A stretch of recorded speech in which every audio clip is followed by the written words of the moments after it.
Last example, a ball of putty with a mass of 1 kilogram is about to fall on your head at velocity initial equal to -5 meters per second. Makes sense, it's falling down.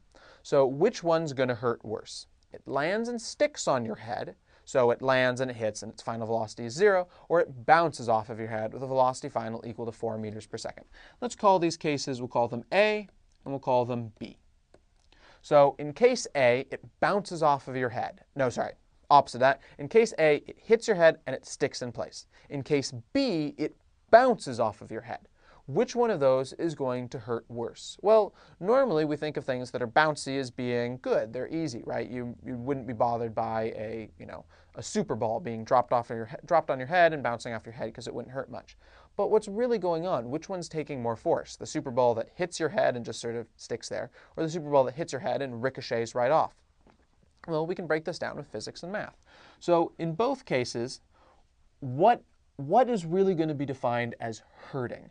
Well, the way that we define hurt is probably the amount of force that is exerted on you. You'd rather have 2 newtons of force get shoved on you than a billion newtons of force get shoved on you. A billion newtons of force suddenly apply to you and your body's going to turn into a pancake. Things are not going to look good for you. But 2 newtons of force, you're going to be able to take it. Small amounts of force are going to hurt less than large amounts of force. So what we're looking for is which one of these cases is going to produce less force on impact. So in both of these cases, it's going to be important to know how long the ball is contacting your head to be able to figure out what that average force has to be. So the impact time for both of them will be 0.25 seconds.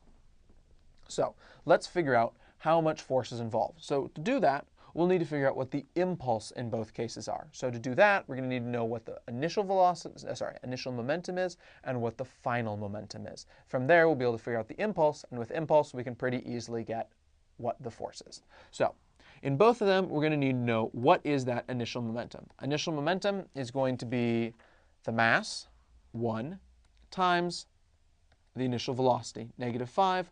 So we've got -5 kilograms times meters per second. Okay, so case A, it lands and sticks on your head. So its velocity final is equal to 0. So if that's the case, what's the final momentum? Well, still mass of 1, but now it sticks, so it has no velocity at the end, so it's got a momentum of 0 in the end, right? 0 kilograms times meters per second.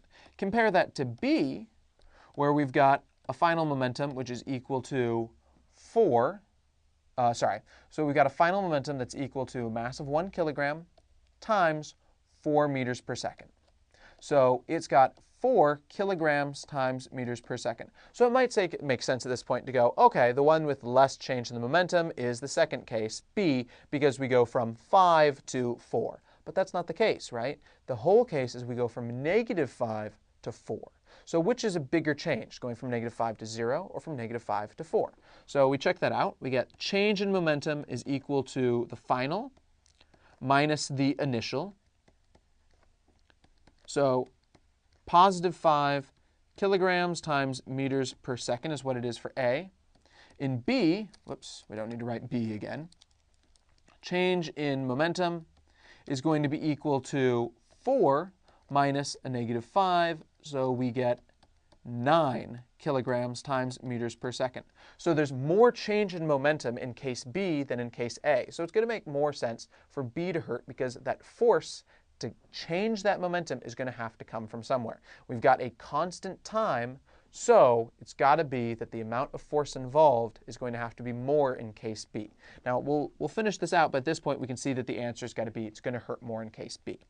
So J, our impulse, is equal to the force times the time, but we also know that J is equal to the change in momentum. So for case A, we've got 5 is equal to the force times that time, which is 0.25 seconds. We divide both sides by 0.25 seconds, alternately multiply both sides by 4, and we get 20 is equal to the force. So 20 newtons is how much force you wind up undergoing for A. Now, how much force do you wind up undergoing in B? Well, the impulse is equal to the force times the time again. So the change in momentum is the impulse. So we've got 9 is equal to that force times 0.25. So 36 newtons is equal to the force in part B. So part B winds up putting more force on your head. In both these cases, they're pretty small, so worst case, you're going to have a little bit of a headache, but 36 newtons is more force to have to suffer than 20 newtons, so it'd actually be better to have an object that lands on your head and just sticks there, something that goes splat than something that goes boing. If something goes boing, that force to make it bounce off is going to have to come from somewhere. And if it's coming from your head, that's going to make it hurt more. It's better to have it land and splat and have less force because it has to change its momentum if it's going to be able to bounce off your head. All right, I hope this lesson made sense. I hope you got a good understanding of linear momentum, because the next thing that's coming is conservation of momentum, and that's where the real importance of momentum is. All right, thanks.